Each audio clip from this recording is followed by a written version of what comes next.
Everyone, discuss करेंगे आज की इस वीडियो में SSC CGL tyre 1 2022 all 25 question general awareness section से जो आपका एग्जाम 5 दिसंबर 2022 के दिन आपका ये पर्टिकुलर एग्जाम हुआ था। जो भी क्वेश्चंस आपके जनरल अवेयरनेस सेक्शन से पूछे गए थे, मैं इन सारे क्वेश्चंस को आपके साथ में इस पर्टिकुलर वीडियो में काफी डिटेल में डिस्कस करने वाला हूं। आपको इंपॉर्टेंट पॉइंट में बता दूं, इससे पहले आप इस पर्टिकुलर सीरीज को एंजॉय करें। आप इस जो भी आपके प्रीवियस सेट्स हैं उसको आप एंजॉय कीजिएगा, क्योंकि ऑलरेडी मैं आपके साथ 1 to 15 सेट्स में डिस्कस कर चुका हूं। इसी सीरीज में आपका सेट नंबर 16 है। शुरू करते हैं फिर आज का इंपॉर्टेंट वीडियो बिना टाइम वेस्ट किए। फर्स्ट क्वेश्चन आपके स्क्रीन के सामने और ये बायोलॉजी सब्जेक्ट से पूछा हुआ इंपॉर्टेंट क्वेश्चन है।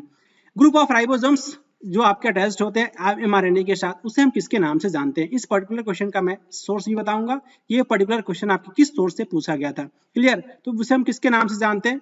पॉलीपेप्टाइड या फिर पॉलीजोम्स या फिर पॉलीमर या फिर मोनोमर। तो याद रखिए उसे हम बेसिकली पॉलीजोम्स के नाम से जानते हैं। ये एमआरएनए क्या होते हैं? एमआरएनए बेसिकली एक आरएनए का टाइप होता है। और ये आरएनए क्या होता है? आरएनए आपका जो है न्यूक्लिक एसिड के टाइप होते हैं। न्यूक्लिक एसिड जनरली आपके दो टाइप्स के होते हैं। फर्स्ट आपका DNA stands for deoxyribonucleic acid and RNA stands for ribonucleic acid. तो ये आपका न्यूक्लिक एसिड का टाइप होता है, क्लियर? और ये आरएनए जो होता है मोस्टली आपके जो है बोल सकते हैं कि जो है जेनेटिक मटेरियल के रूप में भी वर्क करता है। वायरस के केस में बोल सकते हैं कि आपका ये आरएनए जो है वो जेनेटिक मटेरियल के रूप में वर्क करता है। आरएनए के बारे में आपको इंपॉर्टेंट पॉइंट याद रखें। आरएनए जनरली आपके 3 टाइप्स के होते हैं। फर्स्ट आपका जो टीआरएनए होता है जिसे हम ट्रांसफर आरएनए के नाम से जानते हैं, और सेकंड आपका जो है एमआरएनए जो यहाँ पे मेंशन है एमआरएनए, जिसे हम मैसेंजर आरएनए के भी नाम से जानते हैं, और एक आपका जो होता है बोल सकते हैं कि आरआरएनए जिसे हम राइबोसोमल आरएनए के नाम से जानते हैं, क्लियर? तो ये बेसिकली आपका ये पॉलीजोम्स होता है, जो ग्रुप ऑफ राइबोसोम्स अटैच होता है एमआरएनए के साथ, क्लियर? ये आपका पॉलीजोम्स होता है। इंपॉर्टेंट पॉइंट पे फोकस करेंगे। ये जो पर्टिकुलर क्वेश्चन आपसे ये पूछा गया था, इसका सोर्स क्या था? इसका सोर्स आपको देखने को मिलेगा क्लास 11th का। ये बेसिकली आपका जो है ये बायोलॉजी का ये चैप्टर नेम है, यहाँ पे मेंशन है the unit of the cell. The unit of the cell इस पर्टिकुलर चैप्टर से आपका ये पर्टिकुलर क्वेश्चन पूछा गया था पॉलीजोम्स के बारे में। कि आप यहाँ पे देखिए ये आपका जो है पॉलीजोम्स, यहाँ से आपके एग्जाम्स में क्वेश्चन पूछा गया था। राइबोसोम्स आपके अटैच्ड होते हैं सिंगल एमआरएनए के साथ, और ये फॉर्म करते हैं एक चैन कॉल्ड जिसे हम पॉलीराइबोसोम्स या फिर जो है पॉलीजोम्स के नाम से जानते हैं, क्लियर? नेक्स्ट पॉइंट ये आप यहाँ पे मैंने उसको जो है कटिंग भी लगाया है कि आपके जो प्रोकैरियोट्स में जो आपके राइबोसोम्स जो होते हैं बेसिकली कितने टाइप्स के होते हैं। ये आपके जो प्रोकैरियोट्स में जो राइबोसोम्स होते हैं आपके 70s के होते हैं। ये आपको फर्स्ट पॉइंट याद रखना है राइबोसोम्स से रिलेटेड, क्लियर? और ये आपके जो 70s जो होता है आपके दो सब यूनिट से मिलकर के बना होता है, 50s और उसके बाद से ये 30s। जो ऐड करने पर तो आपको 80s नजर आ रहा होगा, लेकिन ऐसा नहीं होता। ये बेसिकली आपका एस जो होता है वो सेडबर्ग यूनिट होता है, क्लियर? तो ये बेसिकली जो है साइंटिफिक इसको मेजरमेंट करने का एक बोल सकते हैं कि एक यूनिट होता है सेडबर्ग एस फॉर। बेसिकली आपका जो है इस पे सेडबर्ग यूनिट की तरह ये वर्क करता है, क्लियर? तो आपको कंफ्यूज नहीं होना है। दो सब यूनिट के बारे में आप याद रख सकते हैं 50s और ये 30s। लेकिन यूकैरियोटिक सेल में आपको देखने को मिलेगा 50s ribosomes, sorry 80s ribosomes और ये 80s राइबोसोम्स जो होता है दो सब यूनिट से, एक आपका 60s और ये प्लस आपका ये 40s राइबोसोम्स है। ये आपके जो है शेडबर्ग आपके यूनिट होते हैं। तो ये दो सब यूनिट से 60s और 40s से मिलकर के ये बना होता है आपका 80s राइबोसोम्स, जो यूकैरियोटिक सेल में हमें देखने को मिलता है। तो यहाँ पे आप देख सकते हैं सोर्स के बारे में मैं आपसे जिक्र कर रहा था। ये आपका एनसीईआरटी बुक की कटिंग है, आप यहाँ पे देख सकते हैं। क्वेश्चंस आपसे कुछ क्वेश्चंस पूछे गए एसएससी सीजीएल टायर 1 2022 के एग्जाम्स में, आपका जो जिसका सोर्स क्लास 11th एनसीईआरटी के बोल सकते हैं कि जो आपके बायोलॉजी से, और उसके बाद से आपके जो कुछ क्वेश्चंस आपके 12th केमिस्ट्री से क्वेश्चंस पूछे गए हैं आपके एनसीईआरटी बुक से, डायरेक्टली क्वेश्चंस पूछे गए हैं। तो जो भी सोर्स है मैं आपके साथ में डिस्कस भी करूंगा कि पर्टिकुलर क्वेश्चन आपके एग्जाम्स में इस पर्टिकुलर सोर्स से पूछा गया था, क्लियर? राइबोसोम्स का जो इंपॉर्टेंट फंक्शन आप बोल सकते हैं कि इंपॉर्टेंट इसका जो साइट्स होते हैं प्रोटीन सिंथेसिस के लिए, आपका ये राइबोसोम्स आपका जो है वो रिस्पॉन्सिबल होता है, क्लियर? और ये आपका जो है एक इंपॉर्टेंट पॉइंट यहाँ पे मेंशन है ट्रांसलेशन बेसिकली एक प्रोसेस होता है जब आपका एमआरएनए से जब प्रोटीन का फॉर्मेशन जो होता है उससे हम किस प्रोसेस को बेसिकली हम ट्रांसलेशन कहते हैं। लेकिन डीएनए से एमआरएनए जो होता है उसे बनना हम किसके नाम से जानते हैं? कौन सी प्रोसेस के नाम से जानते हैं? डीएनए से एमआरएनए आपका ट्रांसक्रिप्शन कहलाता है। डीएनए से एमआरएनए आपका जो ट्रांसक्रिप्शन कहलाता है, और एमआरएनए से प्रोटीन का बनना आपका जो ट्रांसलेशन कहलाता है। और ये डीएनए से डीएनए के डबल स्टैंड, ये मॉडल आपको पता होगा, बहुत अच्छे से जानते भी होंगे। ये बेसिकली जो डीएनए का डबल हेलिक्स मॉडल जो है वॉटसन एंड क्रिक के द्वारा दिया गया था। लेकिन ये डीएनए की डिस्कवरी किसके द्वारा किया गया था, तो आपको कंफ्यूज नहीं होना, फ्रेडरिक मिस्सर के द्वारा ये किया गया था डीएनए की डिस्कवरी। मैं इतना फोर्स देकर किस लिए कह रहा हूं कि आपसे जब क्वेश्चंस पूछा जाता है कि किसने डीएनए को डिस्कवर किया था, तो उसका फटाक से आंसर लोग देते हैं कि इसका आंसर आपका जो है वो वॉटसन एंड क्रिक। और नहीं, ये आपका इनकरेक्ट है कि उन्होंने जो है बेसिकली डबल हेलिक्स मॉडल दिया था डीएनए के स्ट्रक्चर के बारे में, जो है एक्सरे क्रिस्टलोग्राफी टेक्निक का यूज करके उन्होंने इस पर्टिकुलर स्ट्रक्चर को दिया था। वो बेसिकली आपका स्ट्रक्चर आप बोल सकते हैं डबल हेलिक्स मॉडल के नाम से जाना जाता है। तो वॉटसन एंड क्रिक उससे आपके वो फेमस है। लेकिन डीएनए को डिस्कवर किसने किया था, बेसिकली जो डीएनए को नहीं डिस्कवर किया गया था, न्यूक्लिक एसिड को डिस्कवर किया गया था। तो न्यूक्लिक एसिड की डिस्कवरी आपके बोल सकते हैं कि जो है आपके फ्रेडरिक मिस्सर थे। क्लियर, तो माना जाता है कि डीएनए की डिस्कवरी का श्रेय किनको जाता है, फ्रेडरिक मिस्सर सर को जाता है। तो आई होप आपको ये कॉन्सेप्ट की क्लैरिटी आई होगी। बहुत सारा पॉइंट्स मैं यहाँ पे डिस्कस किया। इंक्लूजन बॉडी के बारे में भी आप याद रख सकते हैं। इंक्लूजन बॉडी क्या होता है, तो ये आपके रिजर्व मटेरियल होता है, आपको देखने को मिलेगा प्रोकैरियोटिक सेल में। और ये प्रोकैरियोटिक सेल क्या है, यूकैरियोटिक सेल है। ऑलरेडी मैं प्रीवियस स्लाइड्स में, मैं आपके साथ प्रीवियस वीडियोस में आप ऐसा बोल सकते हैं मैं डिस्कस कर चुका हूँ। ऐसा कुछ क्वेश्चंस पूछा गया था तो मैं वहां पे डायग्राम के थ्रू मैं आपके साथ डिस्कस भी किया। इसलिए मैं बोल रहा हूँ कि आप सेट नंबर 1 से लेकर के 15 सेट्स को पहले एंजॉय कीजिए, देन आप इस पर्टिकुलर सेट को एंजॉय कीजिएगा, क्योंकि उसी इंफॉर्मेशन को फिर मैं नेक्स्ट वीडियो में आपके साथ डिस्कस करूंगा। खामोखा बोल सकते हैं कि जो वीडियो की लेंथ लंबी हो जाएगी। क्लियर, इस पॉइंट को आप लोग समझिएगा।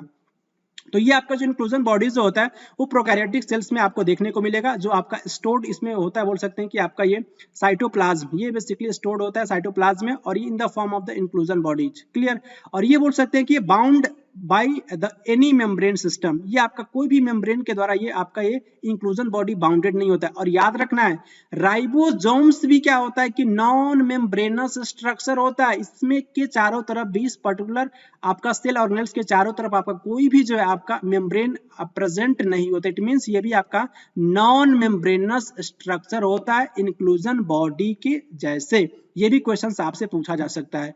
और ये बेसिकली आपको साइटोप्लाज्म में देखने को मिलेगा इंक्लूजन बॉडी, जैसे कि आपका ये फॉस्फेट हो गया, फॉस्फेट ग्रेन्यूल्स, साइनोफाइसियन ग्रेन्यूल्स, ये बेसिकली साइनोबैक्टीरिया में आपको देखने को मिलेगा। साइनोबैक्टीरिया को जनरली हम ब्लू ग्रीन एल्गी के नाम से जानते हैं। और ये ग्लाइकोजन ग्रेन्यूल्स भी आपको देखने को मिलेगा। ये ग्लाइकोजन जो होता है बोल सकते हैं कि ह्यूमन बॉडी में रिजर्व फूड मटेरियल की तरह आपका ये वर्क करता है। और ग्लाइकोजन बोल सकते हैं कि ये पॉलीसेकेराइड होता है। क्लियर, गैस वैक्यूल्स, और उसके साथ साथ ये आपको देखने को मिलेगा gas vacuoles blue green algae में, और ये purple and green photosynthetic bacteria में आपको ये देखने को मिलेगा गैस वैक्यूल्स। तो ये कुछ इंपॉर्टेंट पॉइंट्स रहा आपका जो इंक्लूजन बॉडी से रिलेटेड और राइबोसोम से रिलेटेड। आई होप आपके माइंड में कॉन्सेप्ट की क्लैरिटी आई होगी। और ये जो मैं पॉइंट्स यहाँ पे मेंशन किया हूँ आपको मैं एज इट इज जब मैं पीडीएफ आपके साथ में शेयर करूंगा तो ये पर्टिकुलर पॉइंट्स आपको देखने को मिलेगा। आप उसको रीड कीजिएगा, यहाँ से क्वेश्चंस पूछे जाने की पॉसिबिलिटी है। क्लियर, नेक्स्ट क्वेश्चन की तरफ मूव करेंगे। नेक्स्ट क्वेश्चन आपका जो है ये बेसिकली पॉलीपेप्टाइड क्या होता है। ऑप्शन में ये भी था पॉलीपेप्टाइड, तो ये भी इसको भी मैं डिस्कस करूंगा। पॉलीपेप्टाइड बेसिकली आपका एक कॉन्टिन्यूअस अनब्रांच्ड चैन होता है, किसका, आपका एमिनो एसिड्स का। और आपको पता होगा कि ये बेसिकली आपका एमिनो एसिड्स क्या होते हैं, तो प्रोटीन की यूनिट को हम किसके नाम से जानते हैं, एमिनो एसिड्स के नाम से जानते हैं। क्लियर, और ये एमिनो एसिड्स लाइक आपके वैलिन हो गए, ट्रिप्टोफान हो गए, आपके 20 एमिनो एसिड्स होते हैं, जिसमें से आपके कुछ आपके इसेंशियल होते हैं और कुछ आपके नॉन इसेंशियल होते हैं। तो आप इसेंशियल एमिनो एसिड्स या नॉन इसेंशियल एमिनो एसिड्स का नाम आप बता सकते हैं कमेंट बॉक्स में। आपका मोस्ट वेलकम है, क्योंकि क्वेश्चंस यहां से भी आपके एग्जाम्स में पूछा जाता है। तो ये जो आपका ये जो बोल सकते हैं कि आपका एमिनो एसिड्स आपका ज्वाइन होता है, बोल सकते हैं कि पेप्टाइड बॉन्ड्स के द्वारा, तो हमें किसका फॉर्मेशन देखने को मिलता है, पॉलीपेप्टाइड का। क्लियर, लेकिन ये जो आपका ये अब जब जनरेट होता है एमाइड का, जब आप पेप्टाइड बॉन्ड्स के द्वारा कनेक्ट होता है किसके द्वारा, आपका ये कार्बोक्सिलिक ग्रुप के द्वारा। कार्बोक्सिलिक ग्रुप के द्वारा एक बेसिकली जब आपका एमाइड जो आपका जनरेट होता है ना, तो पेप्टाइड बॉन्ड में बेसिकली किसके द्वारा ये कनेक्ट होता है, आपका ये कार्बोक्सिलिक ग्रुप COOH के द्वारा। और उसके बाद एक ग्रुप पे आपको देखने को मिला एमाइड ग्रुप NH2 ये आपका जो अटैच होता है किसके साथ, आपका जो है COOH, it means carboxylic group के साथ।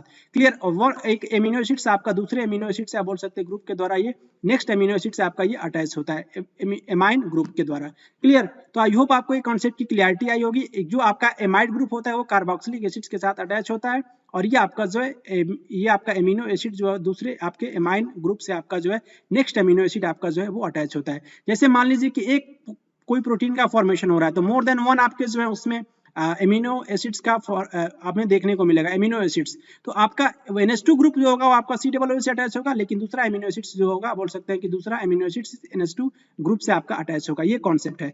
क्लियर, नेक्स्ट आपके ऑप्शन में था, बोल सकते हैं कि आपका ये पेप्टाइड्स क्या होते हैं। तो पेप्टाइड्स के जो आपका डिफरेंट होता है पॉलीपेप्टाइड से, इस मामले में बोल सकते हैं कि जो आपका ये केवल और केवल ये शॉर्टर चेन से मिलकर के बना होता है आपका ये एमाइनो एसिड्स, ये भी एमिनो एसिड से मिलकर के बना होता है, पेप्टाइड्स भी आपका एमिनो एसिड से मिलकर के बना होता है, लेकिन ये आपका ये शॉर्ट चेन होता है और ये बेसिकली पॉलीपेप्टाइड आपका ये लॉन्ग चेन होता है। सिर्फ और सिर्फ आपका जो इतना डिफरेंस होता है। और ये प्रोटीन क्या होता है, प्रोटीन आपका बिल्डिंग ब्लॉक होता है, मसल्स का बोल सकते हैं, बोन्स का बोल सकते हैं, हेयर्स का बोल सकते हैं, नेल्स का बोल सकते हैं। नेल आपने सुना होगा केराटिन प्रोटीन का से मिलकर के बना होता है। क्लियर?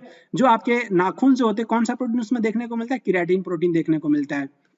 और एक बहुत इंपॉर्टेंट मैं पॉइंट बता रहा हूं आपको एंजाइम से related, all enzymes are protein, सारे के सारे आपके एंजाइम्स जो होते हैं आपके प्रोटीन होते हैं, लेकिन ऑल प्रोटीन्स और नॉट एंजाइम, लेकिन सारे के सारे प्रोटीन आपके एंजाइम नहीं होते। बहुत ज्यादा इंपॉर्टेंट फैक्ट्स है, आपसे डायरेक्टली पूछा जाता है। एंजाइम आपके जो है प्रोटीनेसियस इन नेचर होते हैं। एंटीबॉडीज और मसल्स बोल सकते हैं। एंटीबॉडीज जो बेसिकली आपके जो भी मान लीजिए कि कोई आपको माइक्रोब्स या फिर कोई आपका फॉरेन पार्टिकल्स आप को अटैक कर रहा है, जो भी आपके डिजीज कॉजिंग ऑर्गेनिजम्स बोल सकते हैं, उसको हम एंटीजन बोलते हैं। और इस एंटीजन के रिस्पेक्ट में आपके बॉडी के अंदर WBC सेल्स जो आपका ये उससे प्रोटेक्ट करती है इस एंटीजन से, उसको बेसिकली हम एंटीबॉडी के नाम से जानते हैं। तो ये बेसिकली जो है रोगों से इम्यूनिटी प्रदान आपका ये प्रदान करता है आपका जो एंटीबॉडीज।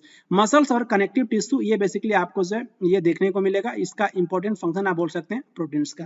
क्लियर? तो आई होप आपको समझ में आया होगा। और एक बहुत इंपॉर्टेंट पॉइंट है, ये आपके ऑप्शन में था, मैं इसको काफी डिटेल में डिस्कस करूंगा। पॉलीमर क्या होता है और ये मोनोमर क्या होता है। और ये आप लड्डू देखिए, देख रहे हैं ना, ये लड्डू जो आप खा पी सकते हैं, बहुत इंटरेस्टिंग होता है। तो लड्डू के बारे में मैं बात करूं, इस पॉलीमर को समझाने के लिए इस पर्टिकुलर इमेज को मैं चूज किया हूं। एक्चुअली जब मैं मास्टर्स में था, मेरा स्पेशलाइजेशन बेसिकली जो MSc केमिस्ट्री से रहा है, तो बेसिकली मैं इस समय फ्री हूं, तो मैं आपके साथ मैं कुछ पॉइंट्स में डिस्कस कर रहा हूं, क्योंकि SSC के एग्जाम से मेरा काफी जो है बोल सकते हैं कि मैं इसके क्लोज कांटेक्ट में रहा हूं। मेरा one of the favourite exams बोल सकते हैं कि जो है मैं काफी कई चीजों में इन्वॉल्व रहता हूं, लेकिन one of the favourite exams मेरा SSC है।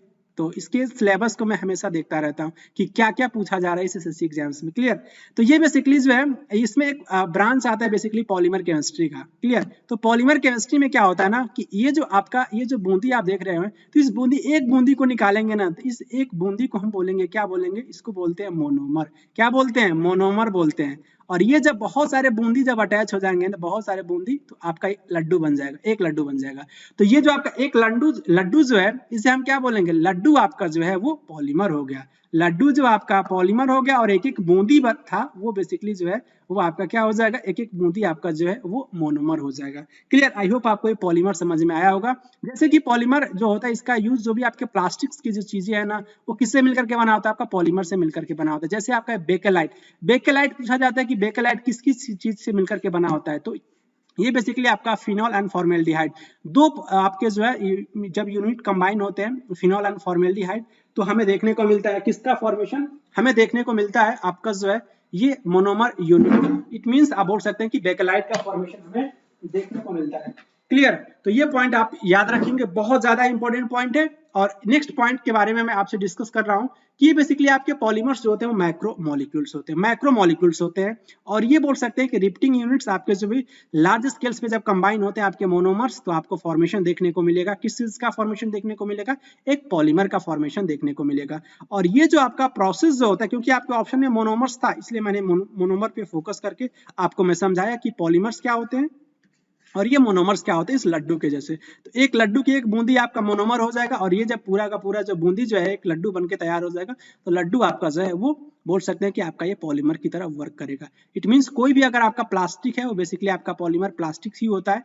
तो ये आपके बहुत सारे डिफरेंट बोल सकते हैं कि जो है ये मोनोमर से मिलकर के बने होते हैं। और ये स्मॉल मॉलिक्यूल्स होते हैं और लार्ज मॉलिक्यूल्स का फॉर्मेशन करते हैं। क्लियर? और ये जो प्रोसेस जो होता है पॉलीमर्स का बनना, फॉर्मेशन होना पॉलीमर्स का, किसके द्वारा जो है रिस्पेक्टिव मोनोमर्स जब आप एक दूसरे से अटैच होते हैं तो पॉलीमराइजेशन कहते हैं बेसिकली उस पर्टिकुलर प्रोसेस को, पॉलीमराइजेशन। क्लियर? आई होप आपको समझ में आया होगा, आपके माइंड में क्लियरिटी आई होगी। कोई भी अगर डाउट है तो आप पूछ सकते हैं। क्लियर? तो नेक्स्ट क्वेश्चन की तरफ मूव करेंगे। आपसे पूछा जा रहा है क्वेश्चंस को इतना ज्यादा एक्सप्लेन करना क्या उचित है, आप लोग कमेंट बॉक्स में कर सकते हैं कमेंट। क्लियर? क्योंकि मैं चाहूं तो एक एक क्वेश्चंस पे मैं एक एक लेक्चर ले सकता हूं। क्लियर? लेकिन जैसा आप लोग कहेंगे उस हिसाब से मैं आगे जो नेक्स्ट लेक्चर इसको मैं प्रिपेयर करूंगा।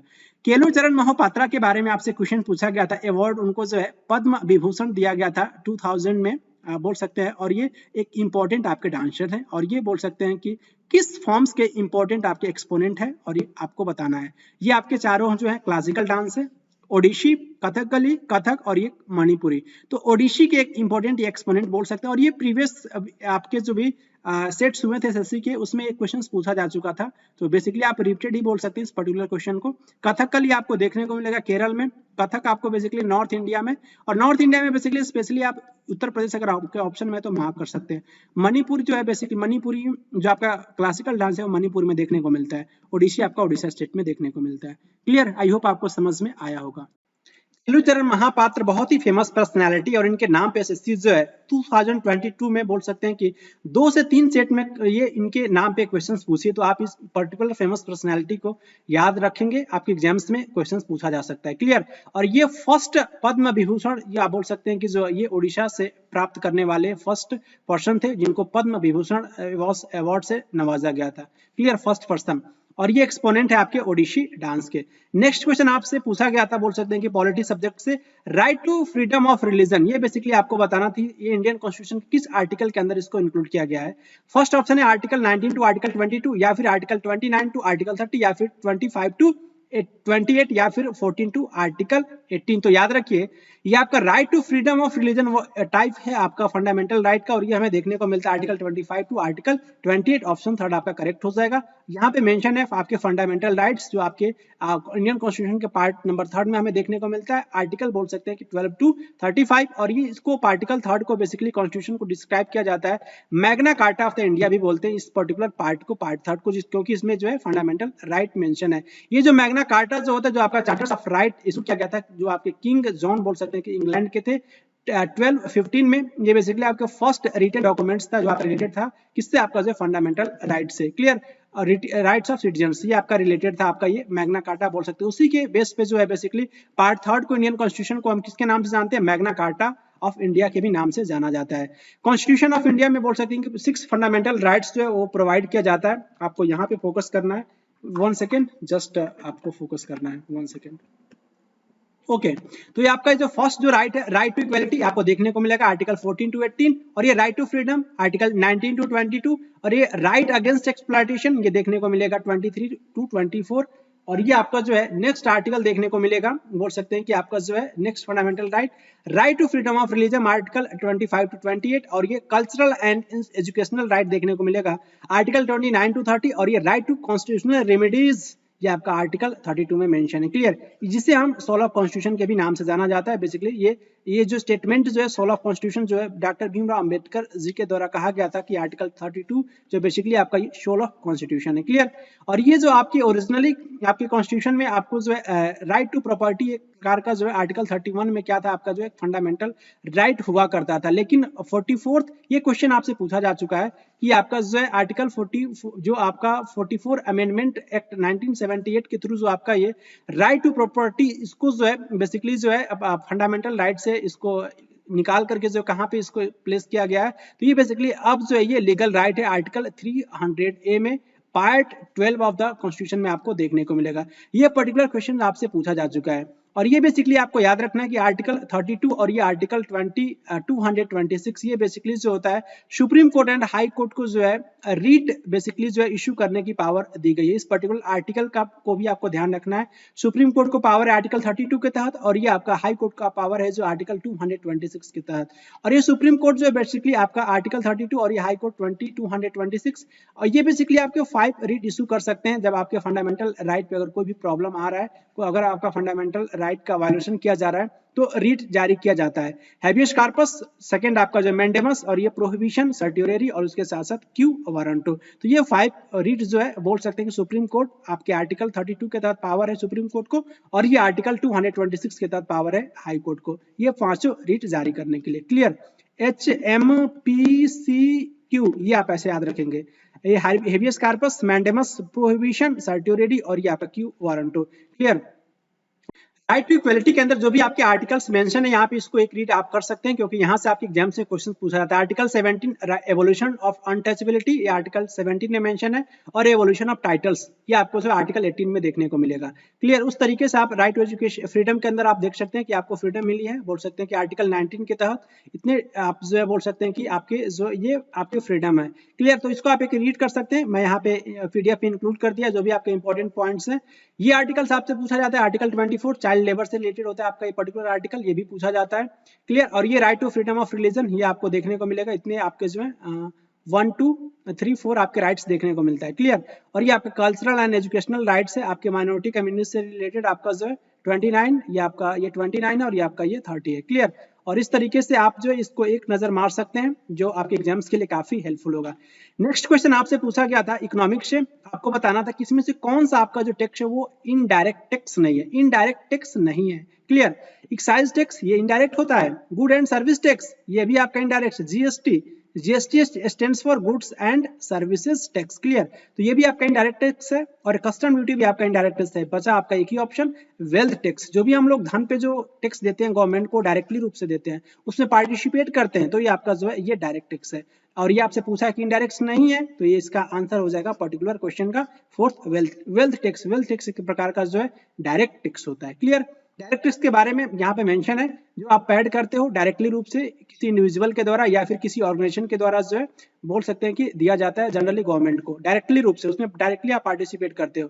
क्लियर, रियल प्रॉपर्टी जो भी आपका उस पर जो टैक्स देते हो आप, पर्सनल प्रॉपर्टी पे जो आप टैक्स देते हो, इनकम टैक्स हो गया, उसके बाद से जो आपके टैक्सेस आपके एसेट्स जो भी आपकी संपत्ति उस पर जो टैक्स देते हो आपका वो डायरेक्ट टैक्स होता है। गिफ्ट टैक्स हो गया, और ये कैपिटल और गेन्स टैक्स आपका जो है ये सारे के सारे आपके जो है वो डायरेक्ट टैक्स के अंदर आते हैं। इनडायरेक्ट टैक्स में आप क्या होते हो कि जो बेसिकली आपका जो है आप डायरेक्टली जो उसमें पार्टिसिपेट नहीं करते हो, ये बेसिकली आपका इनडायरेक्ट टैक्स है। जीएसटी भी आपका एक प्रकार का जो इनडायरेक्ट टैक्स है, और ये आपके सेल टैक्स हो गया, स्पेसिफिक टैक्स हो गया, वैल्यू एडेड पहले वैट हुआ करता था, वैट वैल्यू एडेड टैक्स भी इनडायरेक्ट टैक्स है। क्लियर, तो ये सारे के सारे आपके जो है आप बोल सकते हैं कि इनडायरेक्ट टैक्स होते हैं, जिसमें आपका जो भी पर्सन जो होता है वो डायरेक्टली पार्टिसिपेट नहीं करता है, गवर्नमेंट को डायरेक्टली टैक्स नहीं दे रहा होता है, इनडायरेक्टली तरीके से उस पर जो है गवर्नमेंट टैक्स चार्ज करती है। क्लियर, तो एक प्रकार का बोल सकते हैं जीएसटी भी आपका इंपॉर्टेंट एग्जांपल है। जीएसटी को कब इम्प्लीमेंट किया गया था? 1 जुलाई 2017, ये भी आपसे एग्जाम से पूछा जाता है, और एक प्रकार का इनडायरेक्ट टैक्स होता है। नेक्स्ट क्वेश्चन आपसे पूछा गया था कि जो बेसिकली आप किस स्कीम के अंदर आपके जो है अंदर ये आपके जो है लेफ्टिनेंट गवर्नर आपके जो मनोज सिन्हा जो आप इनॉग्रेट किए थे, उम्मीद मार्केट प्लेस कहाँ, जम्मू एंड कश्मीर में। स्टैंड ऑफ इंडिया स्कीम, या फिर उज्ज्वला स्कीम, या फिर अवसर scheme of airport authority of India and Kusum scheme, तो यही आपका आंसर हो जाएगा, अवसर scheme of airport authority of India. इसी स्कीम के तहत आपके जो है ये लेफ्टिनेंट गवर्नर आपके जो है मनोज सिन्हा ने इनॉग्रेट करी थी, उम्मीद market place Jammu and Kashmir में। ऑप्शन थर्ड आपका करेक्ट हो जाएगा। क्लियर, आप यहाँ पे रीड कर सकते हैं, उम्मीद मार्केट प्लेस आपका ये पार्ट है अवसर स्कीम के, जो आपके एयरपोर्ट अथॉरिटी ऑफ इंडिया के द्वारा बेसिकली इस पर्टिकुलर जो है ये आपका स्कीम है किसका, एयरपोर्ट अथॉरिटी ऑफ इंडिया का, जो लॉन्च किया गया था लेफ्टिनेंट गवर्नर मनोज सिन्हा के द्वारा। क्लियर, नेक्स्ट क्वेश्चन की तरफ मूव करेंगे। ये जो बर्ड लाइक जो आपके फिजेंट्स होते हैं, जो बर्ड लाइक जैसे होते हैं आपके पक्षियों के जैसे होते हैं, और ये मोनल्स जो होते हैं किस टाइप के फॉरेस्ट में हमें देखने को मिलते हैं? टेम्परेट डेसिडुअस फॉरेस्ट में, या फिर ट्रॉपिकल एवरग्रीन फॉरेस्ट में, या फिर जो है टेम्परेट एवरग्रीन फॉरेस्ट में, या फिर मेडिटेरेनियन फॉरेस्ट में। तो याद रखिए आपको देखने को मिलेगा टेम्परेट डेसिडुअस फॉरेस्ट में, ऑप्शन फर्स्ट आपका करेक्ट हो जाएगा। ये आपके टेम्परेट डेसिडुअस और टेम्परेट ये आपके जो किस टाइप के फॉरेस्ट होते हैं, तो ब्रॉड चौड़ी पत्तियों वाले आपके फॉरेस्ट होते हैं। अब वैरायटी ऑफ टेम्परेट फॉरेस्ट आपके जो डोमिनेटेड होते हैं बोल सकते हैं कि ट्रीज के द्वारा, और लॉस अपनी ये आपके जो है जो इसकी ऊपर जो लिव्स जो होती है वो प्रत्येक साल उसको क्या करती है कि आपकी जो है वो फॉल करती है, इट मींस लूज करती है, गिराती है, इसलिए बोलते हैं कि आपके ये डेसिडुअस, डेसिडुअस का मतलब होता है पतझड़, तो पत्ती गिराना, इट मींस वो डेसिडुअस फॉरेस्ट की कैटेगरी में आता है। क्लियर, और ये बेसिकली आपको देखने को मिलेगा वार्म मॉइस्चर समर्स और उसके साथ साथ कूल विंटर्स एरियाज में आपको ये देखने को मिलेगा आपके टेम्परेट डेसिडुअस फॉरेस्ट। और ये 6 मेजर एरियाज है यहाँ पे फॉरेस्ट टाइप आपको देखने को मिलेगा नॉर्दर्न हेमिस्फीयर में, लाइक आपको नॉर्दर्न अमेरिका में, ईस्ट एशिया में, सेंट्रल एंड वेस्टर्न यूरोप में, एक्सेप्ट किसको छोड़ करके आपको ब्रिटेनी, उसके बाद से Cornwall, Wales, Ireland and western Scotland में पर्टिकुलर आपका ये फॉरेस्ट देखने को नहीं मिलता है। नॉर्दर्न स्पेन में आपको जो है उसके बाद से डेनमार्क, साउदर्न स्वीडन और ये साउदर्न नॉर्वे और उसके साथ साथ जो है आपके साउदर्न हेमिस्फीयर में आपके जो है पेंटागोनिया में जो है बेसिकली आपका ये चिली एंड अर्जेंटीना में आपको ये देखने को नहीं मिलेगा। एक्सेप्ट यहाँ पे मेंशन है तो आपको कंफ्यूज नहीं होना है। क्लियर, यहाँ पे जो है आपका एक्सेप्ट मेंशन है तो ये इंपॉर्टेंट पॉइंट आपको याद रखना है। क्लियर, ये बहुत ही ज्यादा इंपॉर्टेंट है और यहाँ पे आपको देखने को मिलेगा बेसिकली ये वाले इस लाइन पे आप देखने को मिलेगा। लेकिन ये एक्सेप्ट ये जो आपका ब्रैकेट में जो लाइन है ना, इसको मैं कंफ्यूजन आपको दूर कर दूं, ये जो आपका ये जो लाइन है, ये जो जिस लाइन पे ये लिखा हुआ है ब्रैकेट के अंदर, यहाँ पे देखने को नहीं मिलता है। बाकी सब जगह इस जो भी यहाँ पे मेंशन है वहां पे आपको देखने को मिलेगा temperate deciduous forest. Clear, next questions को, इस पर्टिकुलर क्वेश्चंस को थोड़ा मैं डिटेल में डिस्कस कर लूं क्योंकि टाइप ऑफ फॉरेस्ट से आपसे एग्जाम्स में क्वेश्चंस पूछे जाते हैं। जैसे कि आपका ट्रॉपिकल एवरग्रीन फॉरेस्ट आपका ऑप्शन में भी मेंशन था, ट्रॉपिकल डेसिडुअस फॉरेस्ट के बारे में डिस्कस करेंगे, ट्रॉपिकल थॉर्न फॉरेस्ट के बारे में और श्रब्स के बारे में डिस्कस करेंगे, मॉन्टेनी फॉरेस्ट के बारे में डिस्कस करेंगे और मैंग्रोव फॉरेस्ट के बारे में डिस्कस करेंगे। तो आइए डिस्कस करते हैं वन बाय वन।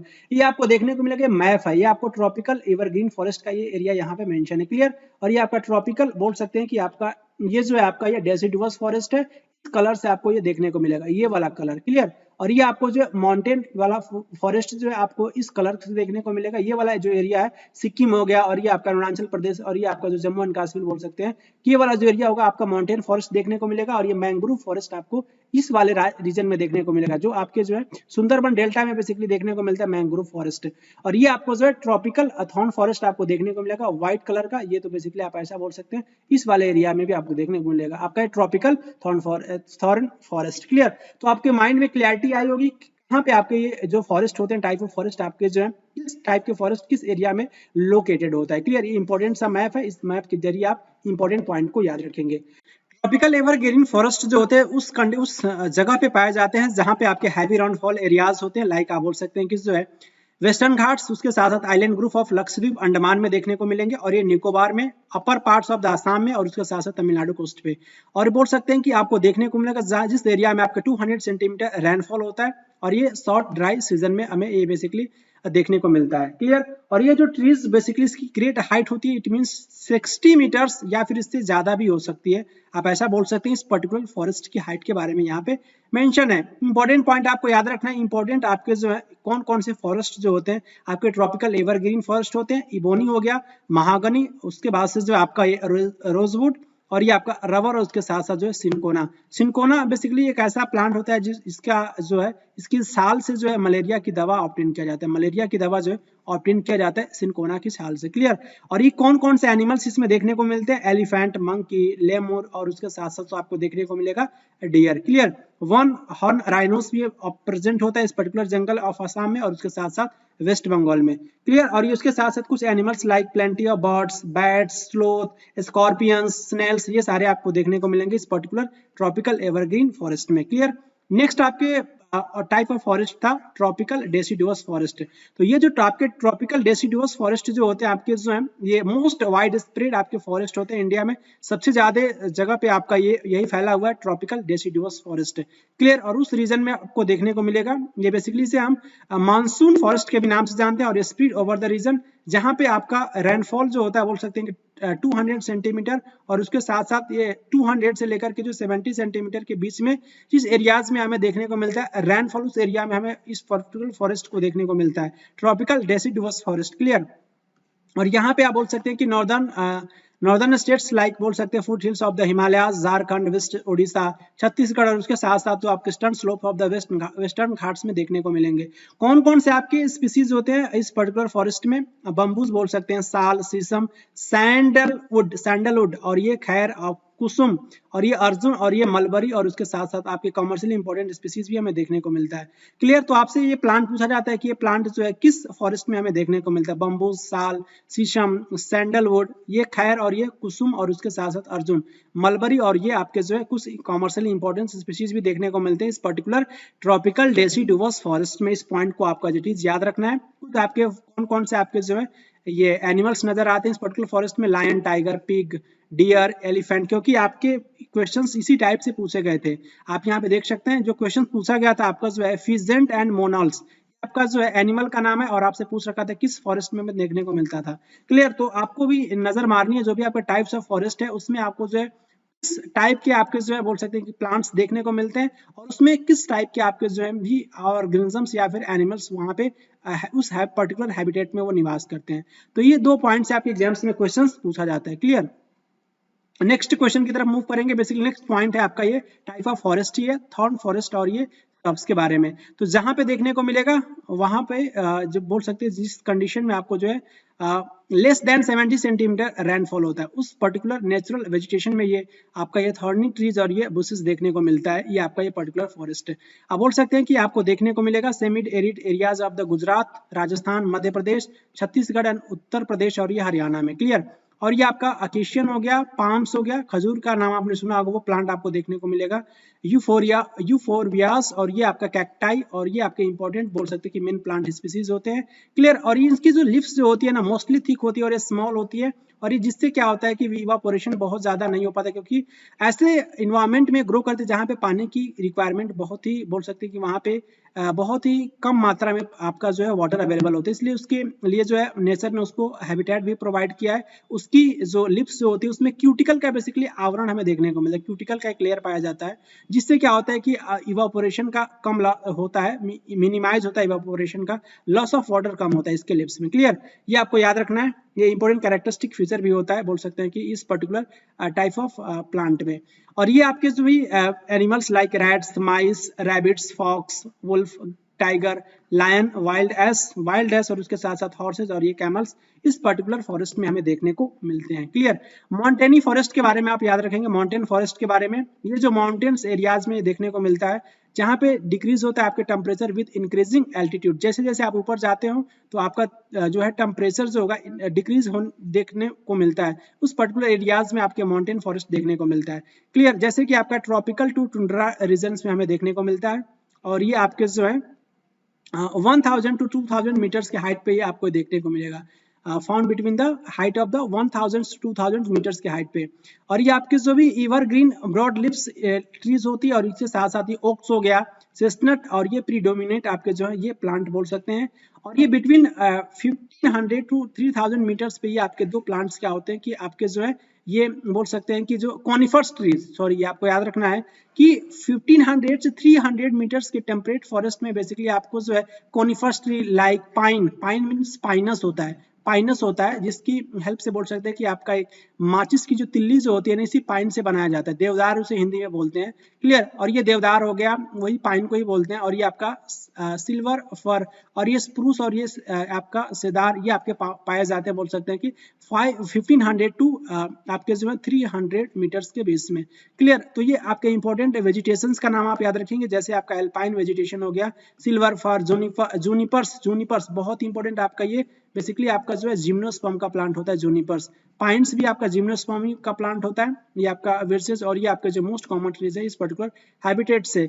आपको याद रखना है ये पूछा जाता है कि मॉसेस और उसके साथ साथ लाइकेंस ये भी आपका जो है टुंड्रा वेजिटेशन का ही इंपॉर्टेंट पार्ट है। Lichen basically algae and fungi से मिलकर के बना होता है। एल्गी आपका जो है ऑटोट्रॉपिक मोड ऑफ न्यूट्रिशन को शो करता है और ये बेसिकली फंजाई जो होता है हेटेरोट्रॉपिक मोड ऑफ न्यूट्रिशन को शो करता है। दोनों अपने आप में जो है सिम्बायोटिक रिलेशनशिप को शो करते हैं और ये सिम्बायोटिक मींस एल्गी जो होता है ना वो बेसिकली फंजाई को जो है हैबिटेट प्रोवाइड करता है और ये एल्गी जो उसके बदले में उसको जो है भोजन प्रदान करता है फंजाई को। तो एक सिम्बायोटिक रिलेशनशिप होता है और इसके एसोसिएशन को हम कॉमनसेलिज्म कहते हैं। और ये पूछा भी जाता है कॉमनसेलिज्म, सिम्बायोटिक तो होता है सबको पता है एल्गी एंड फंजाई का एसोसिएशन लाइकेन, लेकिन कॉमनसेलिज्म बहुत लोगों को नहीं पता होता है, तो ये भी आपको याद रखना है। क्लियर।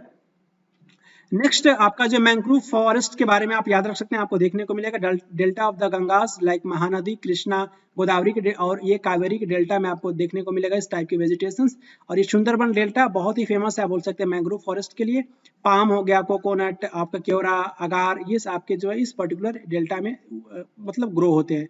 रॉयल बंगाल टाइगर ये पूछा जाता है, रॉयल बंगाल टाइगर जो है ये फेमस होते हैं किस फॉरेस्ट में, तो मैंग्रोव फॉरेस्ट में। टर्टल्स हो गया, क्रोकोडाइल्स और ये घड़ियाल, स्नेक्स आपको देखने को मिलेगा इस पर्टिकुलर मैंग्रोव फॉरेस्ट में। क्लियर। नेक्स्ट क्वेश्चन की तरफ मूव करेंगे। आपको बताना है बेसिकली किस ईयर में बेसिकली जो पहली बार बोल सकते हैं फर्स्ट ट्रेन जो है इंडिया में रन हुआ था, 1853, 1854, 1852 या फिर 1855। अगर एग्जैक्ट डाटा नहीं पता है तो आप क्वेश्चन को गलत ही करके आओगे एग्जाम में, क्योंकि इसका आंसर आपका 1853 होगा। ऑप्शन फर्स्ट आपका करेक्ट हो जाएगा। और ये लॉर्ड डलहौजी के शासनकाल में बेसिकली जो ये चलाया गया था 16 अप्रैल 1853। कहाँ से कहाँ तक चला था? बोरी बंदर आपका बॉम्बे में से लेकर के जो है बोल सकते हैं कि आपका ये बोल सकते हैं कि आपका जो है बोरी बंदर से थाने तक ये आपको देखने को मिलेगा बॉम्बे में। 34 किलोमीटर तक बेसिकली आपका टोटल लेंथ था। क्लियर। और ये जो नेटवर्क इस समय कितना हो गया 1880 में आपका जो है ये 14,500 किलोमीटर हो गया था। क्लियर। ये आपका जो 1880 में कुछ डाटा है जिसको आप याद रख सकते हैं। 1901 में जो रेलवे बोर्ड जो होता है इसका फॉर्मेशन बोल सकते हैं कि under the guidance of the department of commerce and industry. इस कॉमर्स एंड इंडस्ट्री के थ्रू जो है 1901 में रेलवे बोर्ड का जो क्या किया गया था कि जो आपका ये फॉर्मेशन किया गया था किसके गाइडेंस में? कॉमर्स एंड इंडस्ट्री के बोल सकते हैं कि गाइडेंस में। नेक्स्ट क्वेश्चन आपसे पूछा गया था, ये बेसिकली यहाँ पे जो है आंसर भी मार्क है, कोई नहीं, मैं क्वेश्चन को रीड कर रहा हूँ, आपको एक्सप्लेनेशन पे फोकस करना है। ये आपका एक फॉलोइंग एक डांस फॉर्म है जो आपका मेंशन है बेसिकली एक एंशिएंट टेक्स्ट है जिसका नाम है व्यवहार माला। व्यवहार माला में मेंशन है। तो ये बेसिकली जो है किस क्लासिकल डांस के बारे में मेंशन है इस पर्टिकुलर व्यवहार माला एंशिएंट टेक्स्ट में? सतरिया या फिर मोहिनीअट्टम, मणिपुरी या फिर ओडिसी। तो ये आपका मोहिनीअट्टम क्लासिकल डांस के बारे में मेंशन है व्यवहार माला में। सतरिया असम का जो है क्लासिकल डांस है, मणिपुर का, ओडिसी आपका उड़ीसा का। क्लियर। मोहिनीअट्टम केरल में हमें देखने को मिलता है, इंपॉर्टेंट क्लासिकल डांस है।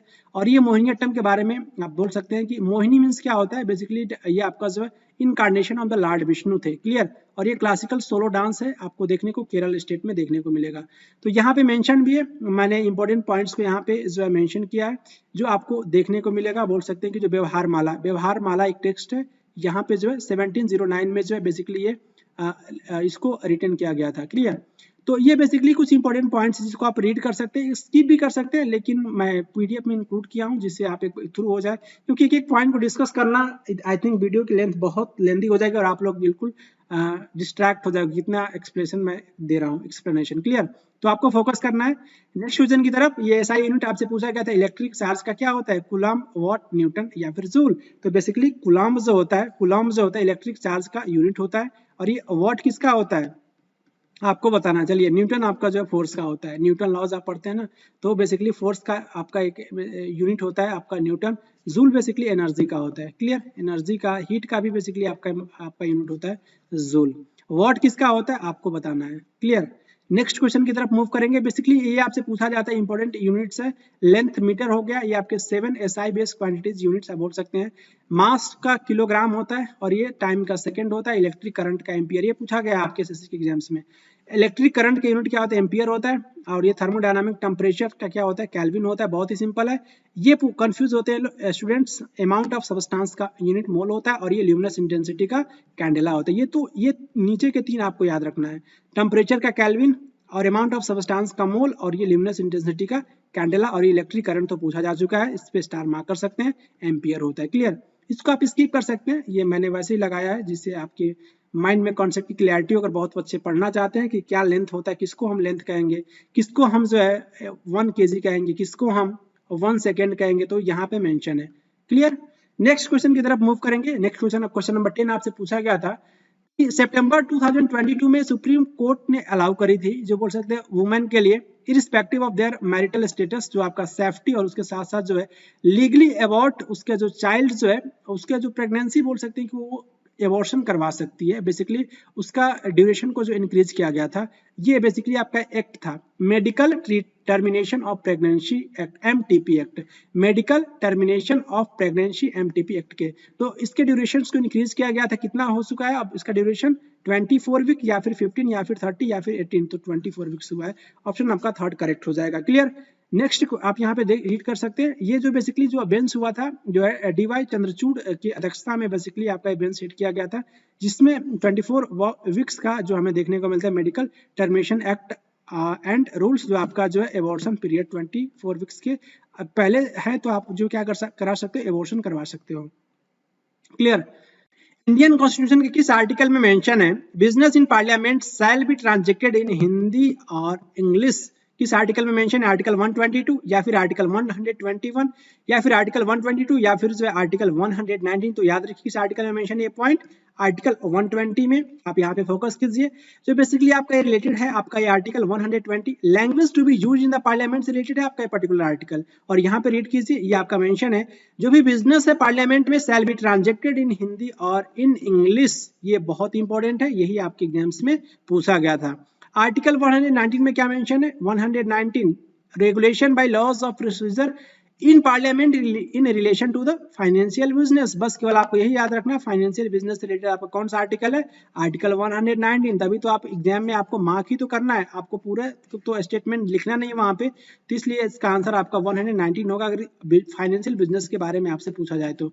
आर्टिकल 121 में क्या मेंशन है, रिस्ट्रिक्शन है बेसिकली किसके डिस्कशन पे, पार्लियामेंट के डिस्कशन पे। क्लियर, तो ये आपका रिलेटेड है 121 आर्टिकल। और 122 किससे रिलेटेड है, कोर्ट्स जो है सुप्रीम कोर्ट या फिर हाई कोर्ट, ये क्या कर सकती है, इंक्वायर नहीं कर सकती है इसके प्रोसीडिंग्स, जो भी पार्लियामेंट में जो प्रोसीडिंग्स जो होती है उस पर वो इंक्वायरी नहीं कर सकती आपके जो भी कोर्ट्स है। क्लियर, तो ये आपका आर्टिकल 122 में आपका इंपॉर्टेंट पॉइंट मेंशन है।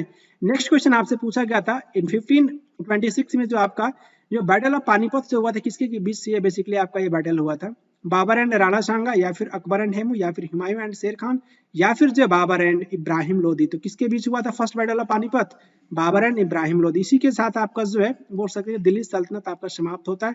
इब्राहिम लोदी लोधी वंश का बोल सकते हैं कि वो बिलोंग करते थे, लोधी डायनेस्टी से। क्लियर, तो ये बेसिकली आपको याद रखना है कि अकबर एंड हेमू के बीच सेकेंड बैटल ऑफ पानीपत हुआ था 1556 में। क्लियर, और ये आपका हुमायूं एंड शेर खान के बीच में बेसिकली दो फाइट हुई थी, आपको याद रखना है। बेसिकली आपका एक बैटल ऑफ चौसा हुआ था, कब हुआ था आप कमेंट बॉक्स में बताइएगा, और एक बैटल ऑफ बिलग्राम हुआ था, दोनों के बीच हुआ था, आपको ईयर बेसिकली बताना है। क्लियर, और यहाँ पे देखिए फर्स्ट बैटल ऑफ पानीपत, ये डेट अक्सर आपसे पूछा था 21 अप्रैल 1526 को हुआ था, ये आपको याद रखना है 21 अप्रैल। क्लियर, और ये पानीपत आपको हरियाणा स्टेट में देखने को मिलेगा। कभी कंफ्यूज हो जाते हैं कि ये आपका हरियाणा पानीपत कहाँ पे किस स्टेट में बेसिकली आपका ये प्रेजेंट है, आपका पानीपत कहाँ पे लोकेटेड है पर्टिकुलर प्लेस, तो हरियाणा में देखने को मिलेगा। क्लियर, और ये इसके बाद से जो है आपका ये जो सेकेंड बोल सकते हैं कि बैटल ऑफ पानीपत जो हुआ था, बोल सकते हैं कि आपका कब हुआ था, नवंबर 5 1556 अकबर एंड हेमू के बीच, अकबर एंड हेमू के बीच। और ये 14 जनवरी 1761 में जो है थर्ड बैटल ऑफ पानीपत हुआ था, मराठा और उसके बीच बोल सकते हैं कि किंग ऑफ अफगानिस्तान जो अहमद शाह अब्दाली था, अहमद शाह अब्दाली के बीच बेसिकली आपका ये बोल सकते हैं कि अहमद शाह यहाँ पे दुरानी मेंशन है, तो आप ये बोल सकते हैं कि अहमद शाह दुरानी या फिर अहमद शाह अब्दाली, अब्दाली भी आपके ऑप्शन में कहीं देखने को मिलेगा। क्लियर, तो आपको कंफ्यूज नहीं होना, ये आपका थर्ड बैटल ऑफ पानीपत हुआ था, मराठा और उसके बाद से जो है आपके अफगानिस्तान के किंग थे आपके जो अहमद शाह दुरानी या फिर अहमद शाह अब्दाली बोल सकते हैं। क्लियर, नेक्स्ट क्वेश्चन आपसे पूछा गया था highest sex ratio according to the census 2021 किस स्टेट का हमें देखने को मिलता है highest sex ratio, Chhattisgarh, Andhra Pradesh, Tamil Nadu या फिर केरल। तो केरल का हाईएस्ट सेक्स रेशियो हमें देखने को मिलता है, ऑप्शन 4 आपका करेक्ट हो जाएगा। कितना था आपका जो है 2011 में आपका जो है 1084 था बोल सकते हैं, और ये आपका जो है इम्प्रूव हुआ था बोल सकते हैं 26 पॉइंट फ्रॉम बोल सकते हैं 2001 से। सेक्स रेशियो ऑफ इंडिया कितना था 2011 के सेंसस में, ये भी पूछा गया था आपका जो है 933 बेसिकली जो है 2001 के सेंसस में था इंडिया का जो है सेक्स रेशियो। इंपॉर्टेंट फैक्ट्स आपको याद रखना है। डिस्ट्रिक्ट में कन्नूर डिस्ट्रिक्ट आपके हाईएस्ट सेक्स रेशियो था 1136, और ये उसके साथ साथ पथनामा थिट्टा, ये आपको दोनों ही आपके जो डिस्ट्रिक्ट देखने को मिलेगा जो है केरल स्टेट में, इसका कितना था 1132। नेक्स्ट क्वेश्चन आपसे पूछा गया था जो एज रेंज बेसिकली आपको बताना था यूथ बॉक्सर कैटेगरी में 15 to 16 ईयर्स या फिर 19 to 20 ईयर्स या फिर 17 to 18 या फिर 13 to 18, तो 17 to 18 ईयर्स आपका जो है एज रेंज होता है यूथ बॉक्सर कैटेगरी में। ये बेसिकली कुछ रेंजेस है यहाँ पे मेंशन है। मैन एंड वुमेन जो बॉक्सर्स का एज जो है बेसिकली कहाँ से कहाँ तक वेरी करता है 19 to 40, और ये आपका जो है सीनियर एलाइट बॉक्सर्स आपको जो है कैटेगराइज किया गया 19 to 40 ईयर्स के बीच में। Boys and girls boxers between 17 to 18, यही आपसे पूछा गया था। जूनियर आपसे बोलते हैं यूथ बॉक्सर्स। क्लियर, और बॉय एंड गर्ल्स जो boxers between the 12 to 16 categorise किया जाता है सब जूनियर कैटेगरी। सब जूनियर के लिए एज कितना होना चाहिए 12 to 16, और ये age of boxer is determine किया जाता है किसके द्वारा जो है using the year of the birth, आप कब जो है आपका डेट ऑफ बर्थ क्या उसके बेस पे आपका जो है एज ऑफ बॉक्सर का डिटरमाइन किया जाता है। क्लियर, नेक्स्ट क्वेश्चन आपसे पूछा गया, ये ज्योग्राफी का क्वेश्चन बोल सकते हैं, और ये पर्टिकुलर क्वेश्चंस में ऑलरेडी डिस्कस भी कर चुका हूँ प्रीवियस सेट्स में। किसी सेट्स में एक क्वेश्चन पूछा गया था, hot dry winds blowing in the northern plain India are known as. तो इसे हम किसके नाम से जानते हैं? आपका ये लोकल विंड होता है। तो लोकल विंड इसमें एक ही मेंशन है, लू, बेसिकली आपका ये लोकल विंड होता है, लू। और ये आपका हॉट ड्राई विंड्स होता है। नॉर्थ ईस्टर्लीज विंड्स के बारे में उस पर्टिकुलर वीडियो में डिस्कस किया, वेस्टर्लीज और नॉर्थ वेस्टर्स काफी मैंने डिटेल में डिस्कस भी किया है। तो आप प्रीवियस वीडियोस को अच्छे से एंजॉय कीजिए, क्योंकि वीडियो की लेंथ बढ़ाने का कोई भी मीनिंग निकल करके आने वाला नहीं है। उसी स्लाइड्स को मैं आपके साथ फिर से रिप्रेजेंट करूँ, फिर से डिस्कस करूँ, टाइम बढ़ेगा और बोल सकते हैं कि वीडियो की लेंथ कुछ ज्यादा ही लंबी हो जाएगी। तो आप पर्टिकुलर वीडियोस को 1 से लेकर के आपको सेट्स को देखना स्टार्ट करना है, आपको एंजॉय धीरे धीरे आने लगेगा, क्योंकि मैं क्वेश्चंस को केवल और केवल मैं आंसर ही नहीं बता रहा हूँ, सोर्स भी बता रहा हूँ, उसके साथ साथ आप बोल सकते हैं कि एक्सप्लेनेशन पे मैं फोकस कर रहा हूँ और ऑप्शंस के जरिए मैं कुछ आपको बताने का प्रयास कर रहा हूँ। क्लियर?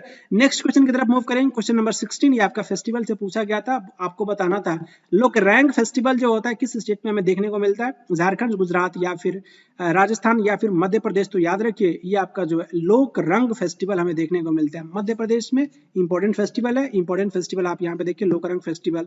अखिल भारतीय कालिदास समारोह भी हमें देखने को मिलता है। खजुराहो फेस्टिवल देखने को मिलता है खजुराहो टेम्पल में, जो ये आपका जो चंदेल डायनेस्टी के द्वारा बनवाया गया था आपका खजुराहो टेम्पल। ये आपका जो है भगोरिया हाट फेस्टिवल भी हमें देखने को मिलता है आपका एमपी में। उज्जैन कुंभ मेला भी लगता है, और ये आपका मालवा फेस्ट उत्सव हो गया, नागाजी फेयर हो गया। उसके बाद से जो है क्षेत्रीय आपका जो है विहारा फेस्टिवल हो गया, और उसके बाद से जो है चैत्यगिरी बोल सकते हैं, चैतिया नहीं चैत्यगिरी आपका विहारा फेस्टिवल हो गया। तानसेन समारोह और उसके साथ साथ तानसेन संगीत समारोह भी ग्वालियर में बेसिकली देखने को मिलता है मध्य प्रदेश में, और ये पंचमढ़ी उत्सव भी हमें ये देखने को मिलता है। तो कुछ इंपॉर्टेंट फेस्टिवल है एमपी के जिसका नाम आप याद रख सकते हैं, जहां से आपके एग्जाम्स में क्वेश्चंस पूछे जाने की पॉसिबिलिटी है। क्लियर? नेक्स्ट क्वेश्चन आपसे पूछा गया था, आपको बताना था बेसिकली किस पीरियड में बेसिकली जो है फॉलोइंग पीरियड आपका ये कैटियल हुयुक जो है बेसिकली एक इंपॉर्टेंट मोस्ट फेमस साइट्स था। तो आपको एज बताना है, पीरियड बताना है, नियोलिथिक एरा में या फिर जो है नियोलिथिक पीरियड या फिर एरा बोल सकते हैं, मेसोलिथिक या फिर पेलियोलिथिक या फिर जो है सैल्कोलिथिक। ये आपका नवपाषाण काल, ये आपका मध्य पाषाण काल, ये आपका जो है पेलियोलिथिक पूरा पाषाण काल, और ये आपका जो सैल्कोलिथिक आपका जो है ताम्र पाषाण काल। तो इस तरीके से आपको बताना है। तो किस का आपका ये किस एज से बेसिकली आपका ये पर्टिकुलर आपका जो है वो फेमस साइट है? तो ये हमें देखने को मिलता है नियोलिथिक, और ये टर्की का इंपॉर्टेंट साइट से, टर्की का, तुर्की का आप बोल सकते हैं, टर्की तुर्की आपका ये इंपॉर्टेंट साइट से नियोलिथिक साइट। क्लियर? और ये आपको देखने को मिलेगा टर्की में। क्लियर? तो आप ऐसे याद रख सकते हैं। नेक्स्ट आपको इंपॉर्टेंट पॉइंट पे फोकस करना है, कुछ इंपॉर्टेंट आपके जो है आर्कियोलॉजिकल साइट्स है लाइक पेलियोलिथिक साइट्स, जो ट्रायंगल से आपको देखने को मिलेगा, भीमबेटका की गुफाएं हो गया, उसके बाद से आपको जो है ये कुरनूल केव्स हो गया, हुंसी हो गया, और ये आपको जो एरिया आपको लोकेट करना है ये बेसिकली आपका कुरनूल आपका जो है कर्नाटक वाला एरिया हो गया। और उसके बाद से जो है आप यहाँ पे देखिए जो ट्राइंगल वाला जो आपका एरिया जो है ना वो बेसिकली आपका जो है पेलियोलिथिक साइट्स है। नियोलिथिक साइट्स आप देख सकते हैं, नियोलिथिक साइट्स आपको देखने को मिलेगा नवपाषाण काल वाला, और ये मेगालिथिक साइट्स भी आपका सर्कल वाला है। तो इस पर्टिकुलर इमेज को ऑलरेडी मैं डिस्कस भी कर चुका हूँ, आप यहाँ पे रिवाइज कर सकते हैं केवल और केवल। जैसे आदि चनल्लूर हो गया मेगालिथिक साइट हो गया, अर्ली विलेज आपका इनाम गांव हो गया, मॉडर्न सिटीज आपका मुंबई हो गया। तो इंपॉर्टेंट इमेज है, भीमबेटका की गुफाएं पूछा भी जाता है एमपी में आपको देखने को मिलेगा। क्लियर? तो ये आपका जो कोल्डिवा हो गया, चिरांद हो गया, ये सारे के सारे आपके जो है ये नियोलिथिक साइट्स है। दाउजली हेडिंग के बारे में पूछा जा चुका है। क्लियर? और ये कोलकाता मॉडर्न सिटी तो आप जानते हैं। इनाम गांव आपका जो है मॉडर्न ईयरली विलेज था इनाम गांव। क्लियर?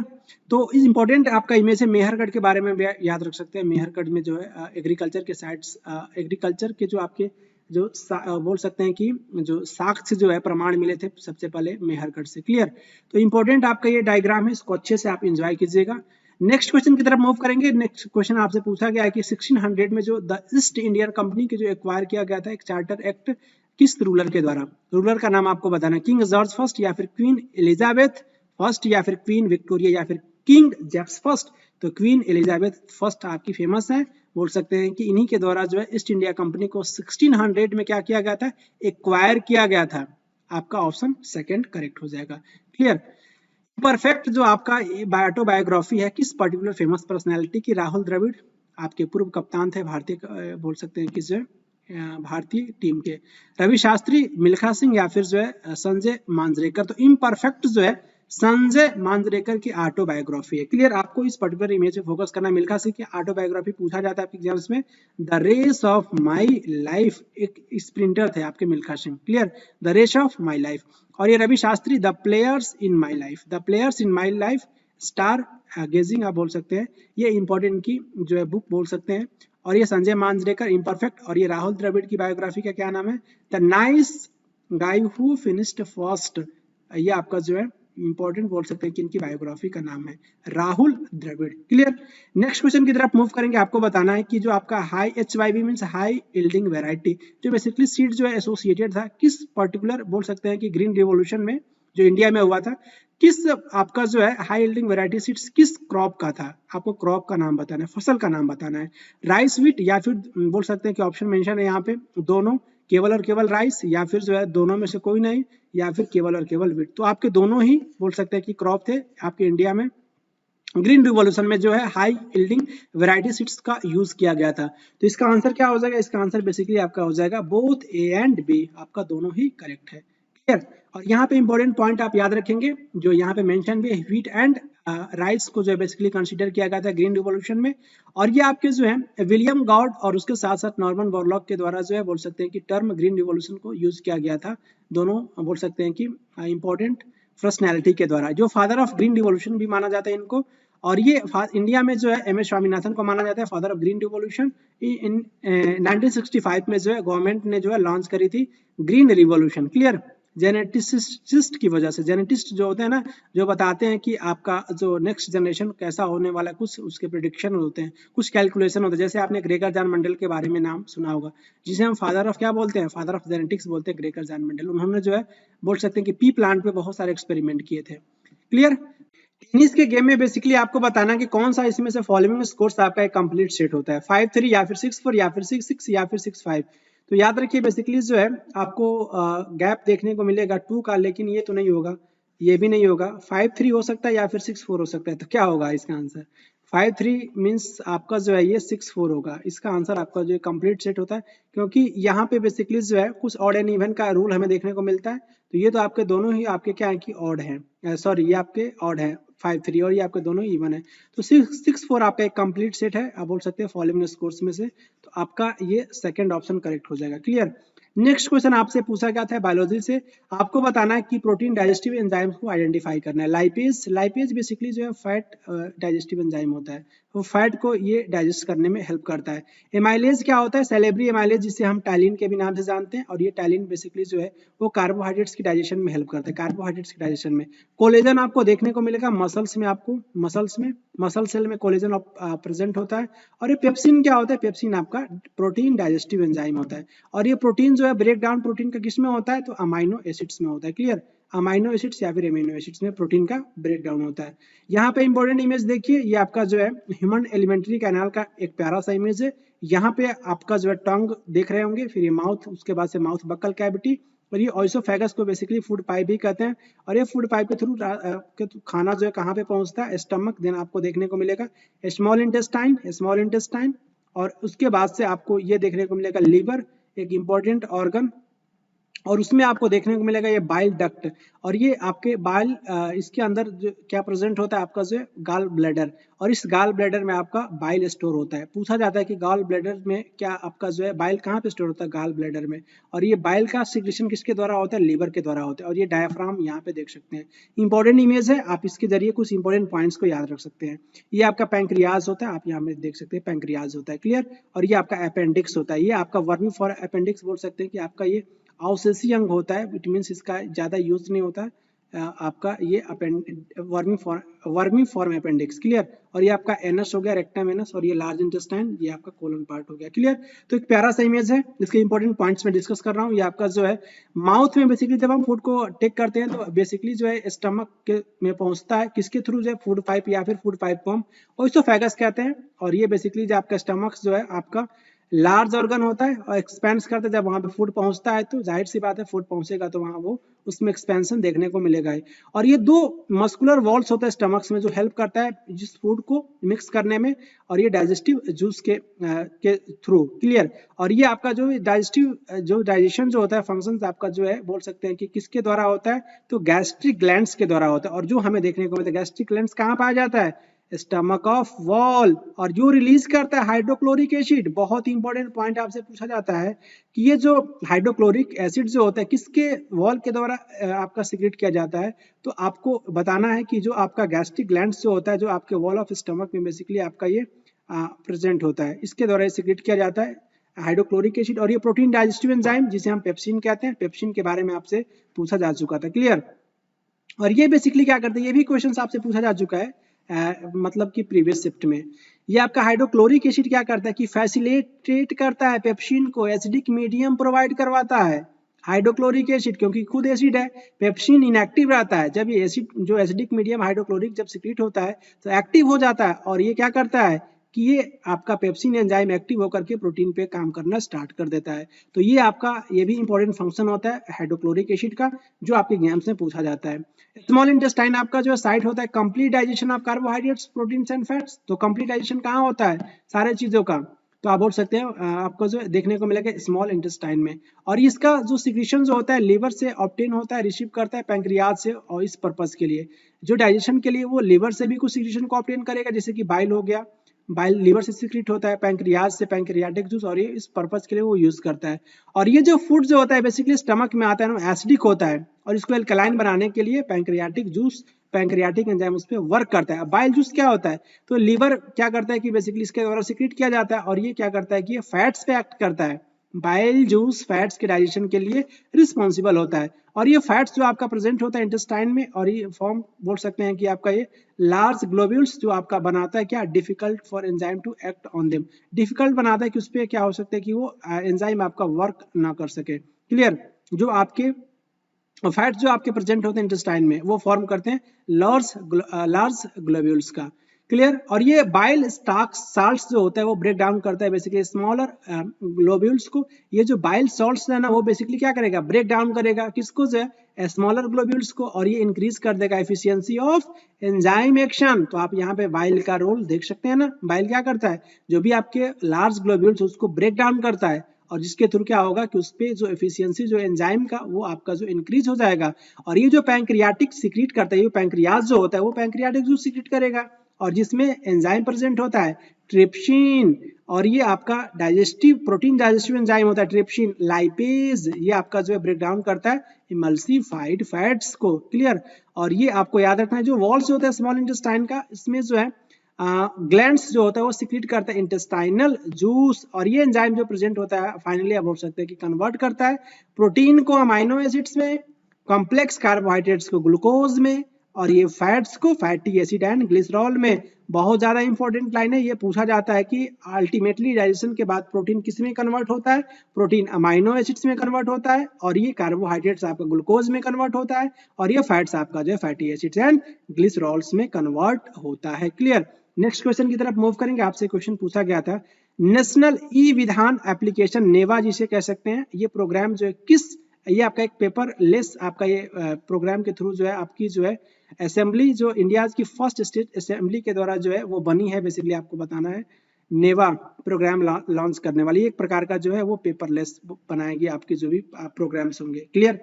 तो पेपरलेस आपका ये प्रोग्राम है आपका ये नेवा। तो हरियाणा या फिर त्रिपुरा या फिर नागालैंड या फिर आसाम, तो नेवा स्टैंड्स फॉर नागालैंड, ऐसे आप कोरिलेट करके याद रखेंगे। ये थोड़ी सी मोटी ट्रिक है। National e Vidhan application NeVA stands for Nagaland, option third आपका करेक्ट हो जाएगा। क्लियर। और नेक्स्ट क्वेश्चन है आपका जो 24, आपको बताना है कि किस फॉलोइंग रूलर्स के द्वारा जो है बेसिकली रूल किया गया था पृथ्वीराज चौहान से पहले। पृथ्वीराज चौहान जो दिल्ली पे रूल किए थे इससे पहले जो किस रूलर के द्वारा रूल किया गया था, ग्यासुद्दीन बलबन या फिर अनंगपाल या फिर जलालुद्दीन खिलजी या फिर कुतुबुद्दीन ऐबक। तो बेसिकली पृथ्वीराज चौहान पृथ्वीराज चौहान के बाद से तो राजपूत वंश के बाद से दिल्ली सल्तनत देखने को मिलता है। तो ये तो होगा नहीं, गयासुद्दीन बलबन तो होगा नहीं, ये तो आपके जो है ये बोल सकते दिल्ली सल्तनत का पार्ट हमें देखने को मिलता है, ये भी नहीं होगा। खिलजी डायनेस्टी दिल्ली सल्तनत का पार्ट है, कुतुबुद्दीन ऐबक ये भी नहीं होगा। तो बचा क्या एक आपका अनंग पाल। और इस इमेज में देखिए आपको बहुत कॉन्सेप्ट की क्लैरिटी आएगी। पृथ्वीराज चौहान के पहले कौन सा आपके जो है वो रूल किए थे, अनंगपाल, यहाँ पे साफ साफ मेंशन है। 1175 1192 पृथ्वीराज चौहान, और उसके पहले आपके जो है अनंगपाल 1130 से 1145, बीच में आपके चौहान भी यहाँ पे रूल किए थे 1165 से 1192। और ये बाकी के पॉइंट्स में मैं प्रीवियस वीडियो में डिस्कस कर चुका हूँ, इसलिए मैं यहाँ पे उसको रिपीट नहीं करूंगा। ये बहुत इंपॉर्टेंट स्लाइड्स है, आप एनसीईआरटी बुक से इसमें एनसीईआरटी बुक में इस पर्टिकुलर इमेज को देख सकते हैं। क्लियर, अलाई दरवाजा अलाउद्दीन खिलजी के द्वारा बनवाया गया था। तो इंपॉर्टेंट आपका ये जो है ये इमेज है, इसको आप रीड भी कर सकते हैं या फिर जो है वीडियो सीरीज को फॉलो कर सकते हैं, क्योंकि ऑलरेडी मैं इस पर्टिकुलर स्लाइड को डिस्कस कर चुका हूँ। क्लियर, इसी के साथ आपका जो है नहीं अभी एक क्वेश्चन बचा हुआ है, आपको आंसर कर रहा है। मोशन जो होता है ऑब्जेक्ट का, बेसिकली उसके वेलोसिटी जब उसका कांस्टेंट हो जाता है तो उससे हम किस टाइप के मोशंस को उस टाइप के किस टाइप के मोशंस कहलाते हैं, बेसिकली आपको ये बताना है। केवल और केवल एसिलरेटिंग, केवल और केवल डी एसिलरेटिंग, या फिर जो है नॉन यूनिफॉर्म या फिर यूनिफॉर्म। तो अब जब आपका वेलोसिटी कांस्टेंट है तो आपका क्या हो जाएगा, यूनिफॉर्म मोशन होगा। वेलोसिटी कांस्टेंट बेसिकली जब क्या होता है ना, equal distance in equal interval of time. जैसे मान लीजिए कि 5 सेकंड में आपने जो है 5 किलोमीटर डिस्टेंस करी, 5 सेकंड में फिर आपने 5 किलोमीटर डिस्टेंस ट्रेवल करी, तो यहाँ पे क्या है, इक्वल इंटरवल 5 सेकंड है और 5 इक्वल डिस्टेंस में हम बोलते हैं यूनिफॉर्म मोशन। तो ये आपका यूनिफॉर्म मोशन हो जाएगा।